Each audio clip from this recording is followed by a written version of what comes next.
Arsenicum album. NASH.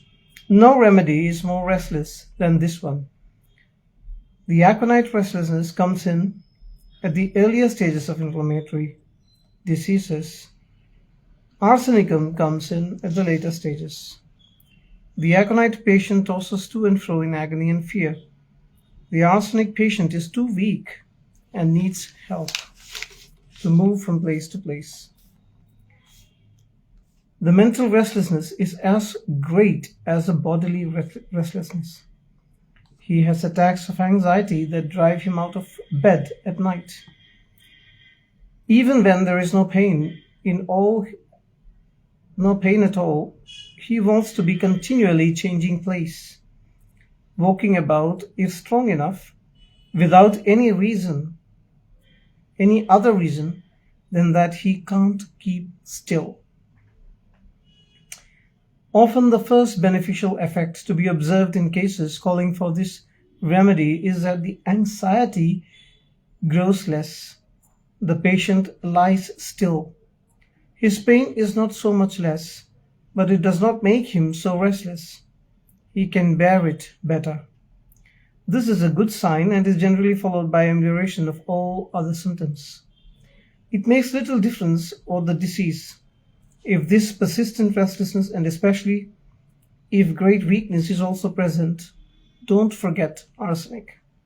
Arsenicum leaves all the remedies for burning sensation, especially in acute diseases.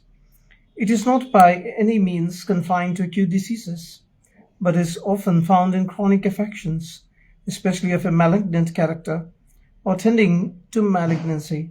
I think perhaps sulfur outranks it generally for burnings in chronic affections. There is hardly an organ or tissue in the human system where these burnings of arsenic are not found. This burning, strange as it may seem, is generally ameliorated by heat.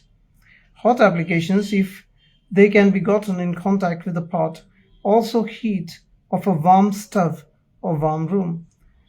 This is the exact opposite of cecal core, for while the pot is objectively cold, it still burns, but hot applications are intolerable.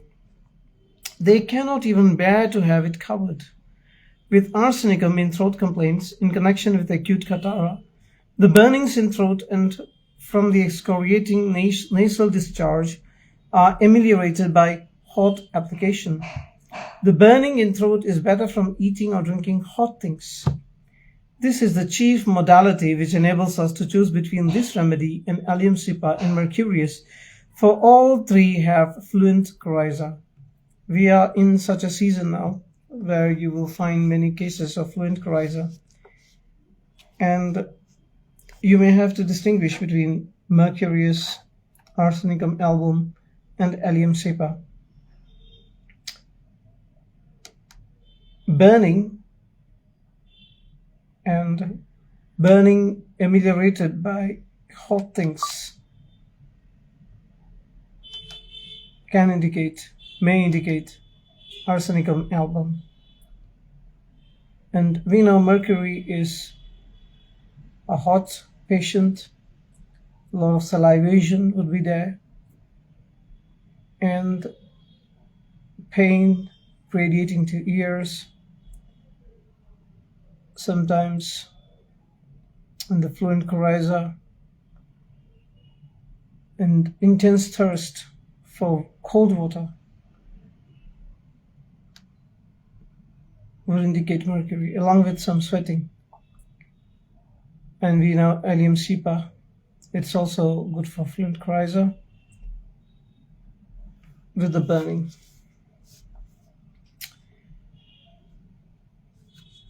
I once had a case of very severe gastralgia caused by suppression of eczema on the hands. I knew nothing of the suppressant, but prescribed arsenicum because the pains came on at night, lasting until 3 a.m., during which time the patient had to walk the floor in agony, and there was great burning in the stomach. She had but one slight attack after taking arsenicum, but said when I visited her Doctor, would that remedy send out saltrium? Then I found out about the suppression which had been caused by the application of an ointment, and told her that she could have back the pain in the stomach any time she wanted it, by suppressing the eruption again. She did not want it. Arsenicum is one of our best remedies for fevers of a typhoid character. So useful is it that Baer says, since arsenic is, more than any other remedy, adapted to the worst forms of infectious diseases, it seems wrong to delay its administration until the symptoms indicating it are developed in their most malignant intensity. And further, our advice, therefore, is that arsenic should be given more frequently than has been customary from the very beginning of the attack, and that we should not wait until the disease has fully developed its pernicious character in typhoid. I do not think this is sound reasoning or good advice, for I have never found any rule by which I could decide from the beginning that a case would later on develop into a case of pernicious or malignant character, which would ever call for the exhibition of arsenic. While we need not wait for a case to develop into most malignant intensity which calls for arsenic, we would not, on the other hand, be justified in giving arsenic or any other remedy in anticipation of a condition which might never come. Arsenicum is not the only remedy capable of curing these malignant cases. And how do we know, after all, that it may not be muriatic acid or carboveg that will be the remedy after the case is developed? There is no safe or scientific rule but to treat the case with the indicated remedy at any and all stages of the disease without trying to treat expected conditions or future possibilities. It would be out of place here to give all the indications for arsenic in typhoids, as it would take too much space and they can be found in raw Lilienthal or any good work on practice. Arsenic is also one of our best remedies in intermittent fevers, especially after the abuse of quinine. Close individualization is necessary here as elsewhere. Arsenic profoundly affects the alimentary canal from lips to anus. The lips are so dry and parched and cracked that the patient often licks them to moisten them. The tongue is affected in various ways. It may be dry and red with waste papillae, or red with indented edges, or white as chalk, or white paint, or lead-colored, or dry brown or black, especially in typhoids. The mouth is dry or aphthous, ulcerated, or gangrenous. The throat the same. So the dryness of lips, and cracks, and raised papillae on the tongue. The thirst is indescribably intense and peculiar in that, notwithstanding its intensity, the patient can take only a little water at a time.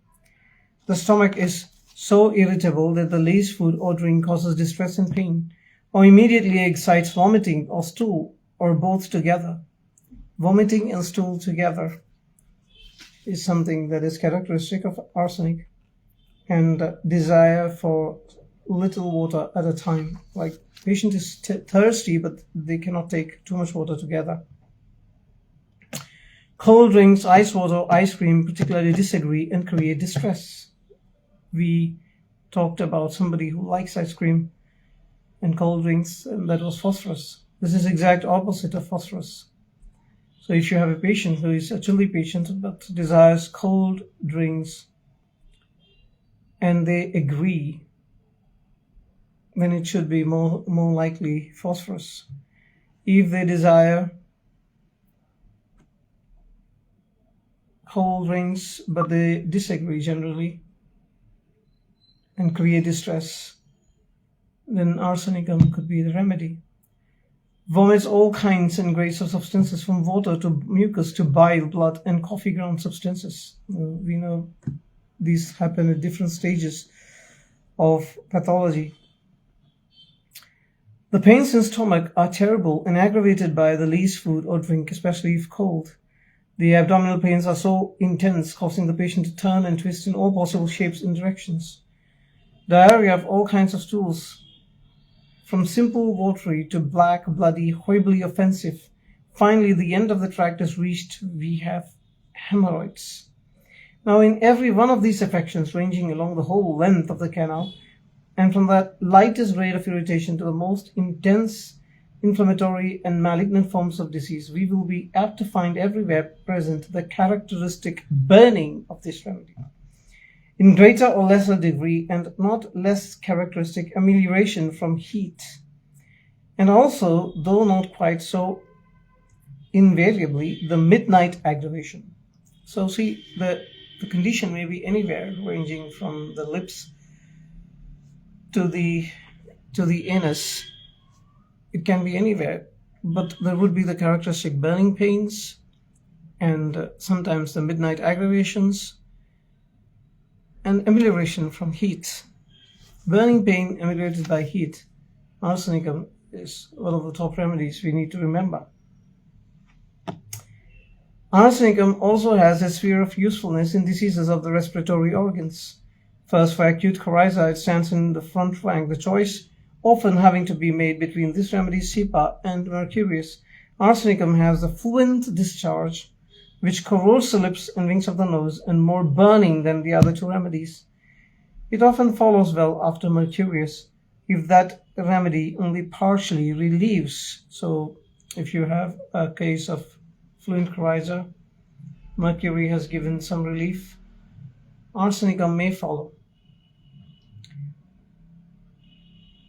We know Mercury is mostly ambithermic or hot patient, and Mercury would have intense thirst like arsenic, would be restless like arsenic, but more of a physical restlessness than of a mental or anxiety kind of restlessness.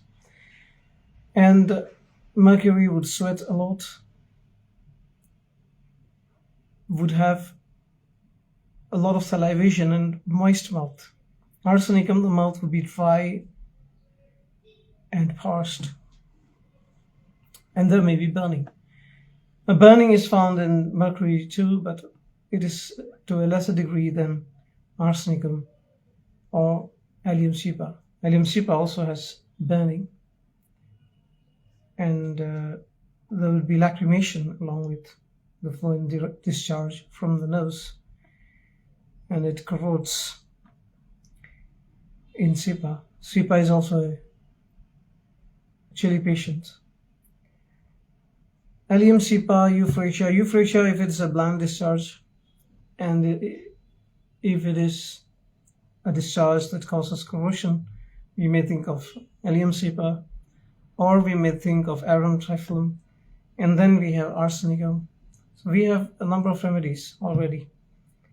But according to Dr. Nash, these are the three remedies that you have to keep in mind for fluent coryza: the runny nose, Arsenicum, cepa, and Mercurius. See, weather also plays a role.